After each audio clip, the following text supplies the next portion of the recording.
Welcome back to the deep dive. We're doing something well, a little bit dangerous today. I think so, yeah. We are taking a topic that is usually, draped in velvet robes and smells like incense, enlightenment, awakening. Big words. And we're dragging it into the cold, fluorescent light of a neuroscience lab. It's arguably one of the most misunderstood concepts in human history.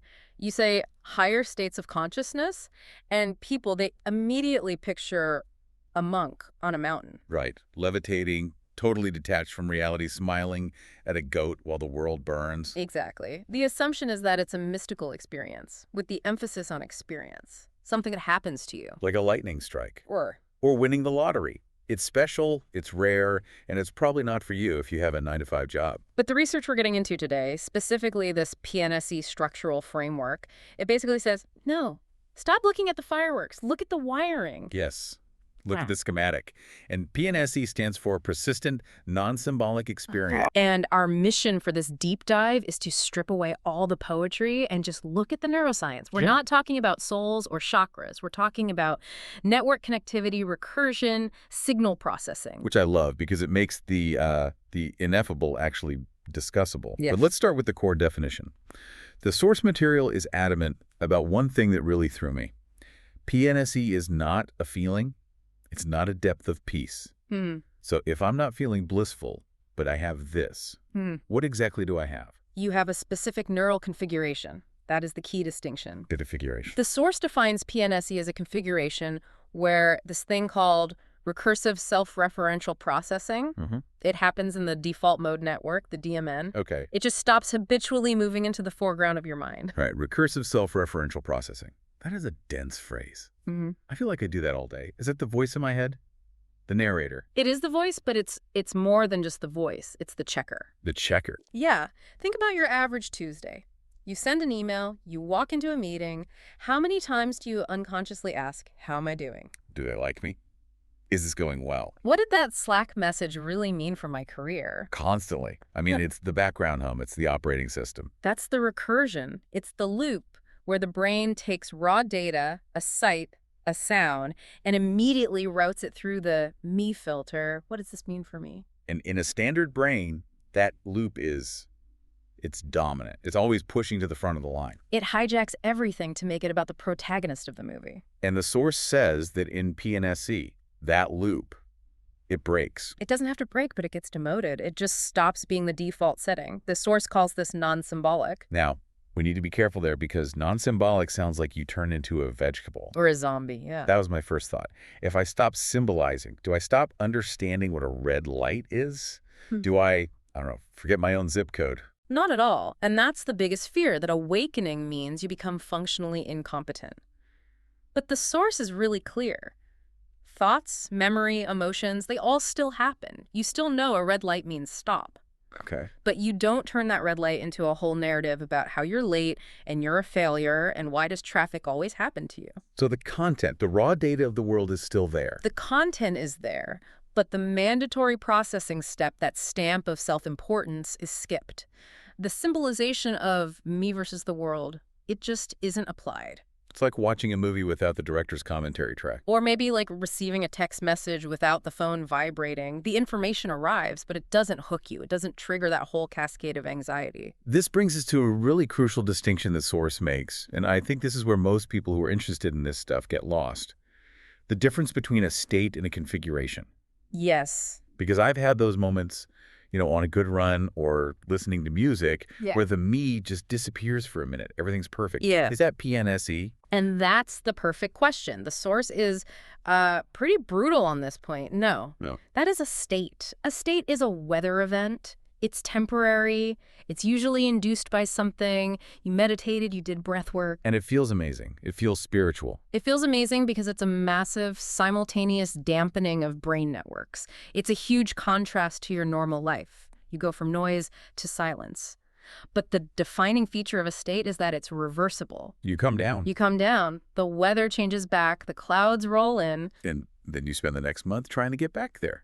Chasing the dragon. Exactly. That's the chasing trap. You mistake the fireworks for the wiring. A configuration, which is what PNSE is totally different. It's not a weather event. It's a climate shift. The operating system has fundamentally changed. And the source says this new configuration, it doesn't necessarily feel blissful. Because that sounds like a bit of a raw deal. Congratulations, you're enlightened and you feel fine. It's a hard pill to swallow for the ego that wants a reward, isn't it? In a stable PNSE configuration, you don't have to feel high. The only requirement is that the recursive self-reference isn't running the show. It's totally compatible with doing your taxes. So you could be enlightened, to use the fancy word, and just be sitting in traffic feeling kind of neutral. Yes, because the enlightenment isn't the feeling of the traffic. It's the absence of the me who is suffering through the traffic. It's a hardware change, not a mood swing. Okay, let's pop the hood then. If this is a hardware change, what are the components? The source talks about a neural triad. We've mentioned the DMN already. Right, the default mode network. In a way, it's the villain of our story. It's the narrator. In a standard brain, it creates the self. The character. It stitches together your past, your future, your problems into this coherent character called you.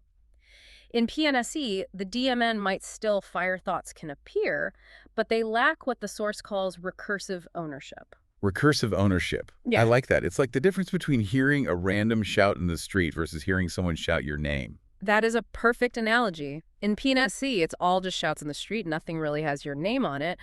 But the DMN doesn't work alone. It works with the SN, the salience network. Paul highlighter pen. Exactly. The salience network's job is to scan everything and tag things as relevant. Pay attention to this. This matters. And usually it tags things that matter to the self. That person gave me a dirty look, tag IT. I forgot my wallet, tag IT. So if the self isn't there to defend itself, the salience network just calms down. It stops tagging everything as a personal emergency. The world has less grip. The hooks are gone. You see the dirty look, but your brain doesn't highlight it in neon yellow. It just registers it as, facial muscle movement. It's Teflon. It's Teflon. Yeah. And that leads to the third piece of the triad, the RAS, the reticular activating system. The volume knob. The volume knob for emotion. It regulates how loud an emotional signal gets. And this brings us to non-reactivity. Yeah, I want to double click on this because I think our culture thinks non-reactive means being a stoic, gritting your teeth, feeling the anger, but refusing to show it. That is effortful inhibition. That's top-down control. I want to scream, but I will use my willpower to stay silent. It's exhausting. And PNSE is not that. The source says it is not that. It's not about control. It's the failure of the reactive loop to even initiate. The engine doesn't turn over, you turn the key, and just silence. Exactly. The RAS simply doesn't dial up the gain. There's no suppression because there's nothing to suppress. The signal just hits the system, finds no self to resonate with, and it dissipates. That sounds incredibly efficient, metabolically. It is. Think of how much energy you burn just maintaining the defense of your ego. Did I say the right thing? I need to prove I'm smart. You unplug that drain, you suddenly have a lot of free processing power. But does that make you passive? I mean, if nothing matters to me, why would I do anything? That's the classic motivation question. The source implies the organism still functions perfectly well. Hunger still drives eating. Curiosity drives learning. You just lose the neurotic layer of motivation. You do it because it needs doing, not because it proves you exist. Precisely. Now, this shift doesn't happen all at once. The source maps it out on a spectrum. They call them locations. Right, the layers. Let's walk through that map. Where do most of us start? We start at baseline. That's almost everybody. Recursion is in the foreground, 247. The me show is the only channel on TV. Your thoughts. Then you move into the transition zones. Here, the recursion starts to flicker. You get glimpses of peace or what feels like distance from your thoughts. But the old operating system is still trying to reboot. It's glitchy. And then you hit the tipping point. The source calls it location 3 or late layer 2. This is the crucial threshold. This is where the game changes. It is. This is the minimal PNSE configuration. At this stage, recursion is not habitually foregrounded. It activates only when required. Only when required. So you can still use the self like a tool. Exactly. If you need to plan your retirement or navigate a complex social thing, you can boot up the self software. You use it, and then, and this is crucial, you put it away. It doesn't keep running in the background, draining your battery. It's a hammer in the toolbox, not the hand holding the hammer. Well put. But then there's location 4 and beyond. This is where it gets a little alien. Here, recursion is largely absent. No hammer. And this is where the source drops a bit of a bombshell.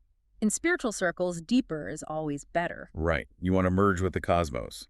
But this framework calls that the depth myth. It's a very provocative stance. The source argues that once you pass the threshold where the self-loop is broken, going deeper isn't structurally superior. It's just different. How so?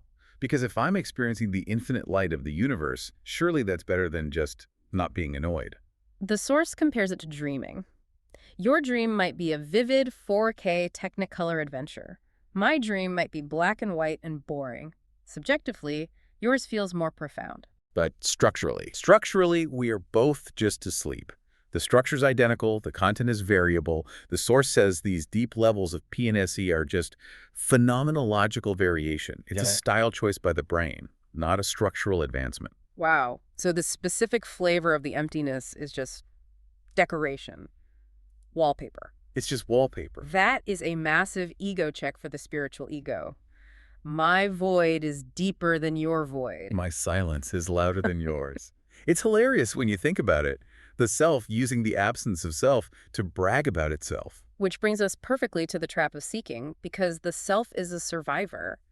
How does it fight back against this? By using its favorite tool, comparison. The source says this is the primary barrier to stabilization. The moment you start comparing your current state to a past state, you have rebooted the entire recursion machine. Right. Yesterday I felt so spacious, but today I feel contracted. I must have lost it. Boom. You just created an I, a yesterday, a today, and a narrative of loss. You're back in the loop. You're running the self-process to check if the self-process is gone. So the feeling of losing it is actually the mechanism that makes you lose it. Precisely. The feeling of falling out is an illusion created by that comparison. If you simply stop comparing this moment to any other moment, the loss narrative can't even form. It's a paradox. You have to stop checking to see if you're still enlightened. Because the checker is the very thing you're trying to retire. You cannot use the self to measure the absence of self. It's like trying to use a flashlight to find darkness. Everywhere you shine the light, the darkness is gone. That's frustratingly simple. And probably incredibly hard to do. It requires a complete surrender of the need to know where you are on the map. So let's bring this all the way down to earth. If I'm not my story, if I'm not my past, if I'm not this constant chatter, what's left? If we delete the self file, does the computer crash? No, the computer runs faster, the organism remains, the brain remains. The source uses a beautiful analogy here about the dream self. Okay, let's hear it. When you're in a dream, you might be running from a monster. You have a body, a history, a goal. You are terrified. It feels 100% real. And the fear is real. The stakes feel infinite. The fear is real, but then you wake up, and the dream self, the guy running from the monster, vanishes instantly. Do you mourn him? Do you hold a funeral? No. You just realize he was never fundamental. He was a projection. He vanishes without existential consequence. You don't die, you just wake up. The source is saying that in PNSE, the narrative self, you worried about your reputation, your bank account, your likes on Instagram, it vanishes in the exact same way. And the biological machine keeps running. You still drive the car. You still hug your kids. You do all of it, but without the friction, without the secondary layer of how does this reflect on me, you engage with life directly rather than engaging with a story about life. It's liberation by subtraction. We always think we need to add something to be happy, more money, more peace. This is saying, no, you need to subtract the processor that's creating the unhappiness. A hardware solution to a software problem. It's not about building a better self. It's about seeing through the architecture of the self itself. It's a radical way to look at human experience. And I have to admit, a little scary, we love our stories, even the sad ones. We do. We're addicted to them. Identity is the strongest addiction we have. But the neuroscience suggests that the story is optional. The wiring can be changed. And on the other side of that, change isn't nothingness. It's just life happening freely. I want to leave our listeners with one thought today that really stuck with me from this. We've spent this whole deep dive talking about how the self is just a habit, a loop in the default mode network. Right. A trick of the light. If that's true, if the voice in your head, the one that's judging this, the one agreeing or disagreeing right now, the one checking the time, if that is just a recursive habit that can be switched off, then who or what has been listening to us for the last 15 minutes? That's the question to sit with. Thanks for diving deep with us. We'll see you next time.